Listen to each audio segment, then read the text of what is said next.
It's time for the KSHB 41 Weather Academy, sponsored by Idea Space KC, powered by the Barstow School.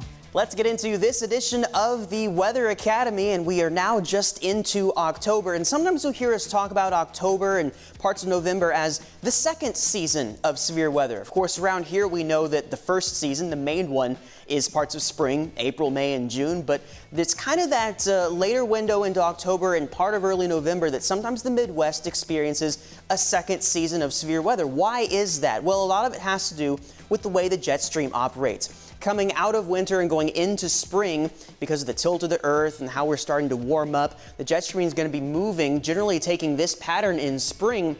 As hotter weather starts to creep into the U.S., the colder air of the winter starts to retreat, and we're left in that battleground zone where the jet stream is often coming in, escorting these potent systems right through the plains. That's where we get our severe weather during that time of spring. By the time we get to summer, of course, we're fully in that hot air. The jet stream wants to kind of hang out in Canada for a while. We don't get as much activity. Everything's a little more quiet during the summer. Then the reverse happens as we go into fall. The jet stream wants to come back because we start tilting away from the sun on this part of the hemisphere. And there you go. We're back in that battleground jet stream pattern where the cooler air wants to come in. Hotter air is retreating, but we still have to contend with the two. And the jet is going to want to encounter some more systems right here in our portion of the Midwest. Now, you might be looking at that and thinking, no, wait a minute. Why isn't fall then just as potent as spring if all the ingredients are still the same? Why do we not talk about fall's severe weather season the same way as the spring? Well, there's a reason it's usually less intense, and it's because everything is working from north to south in the fall in terms of like the ingredients that we would need.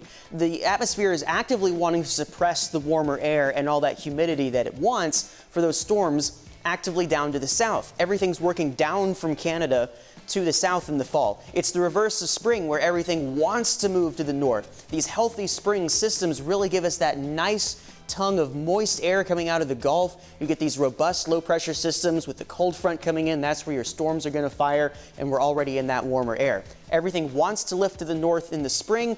In the fall, things generally want to move south. We don't get that nice recovery we need for the atmosphere to get those really strong, severe thunderstorms. But occasionally it can happen.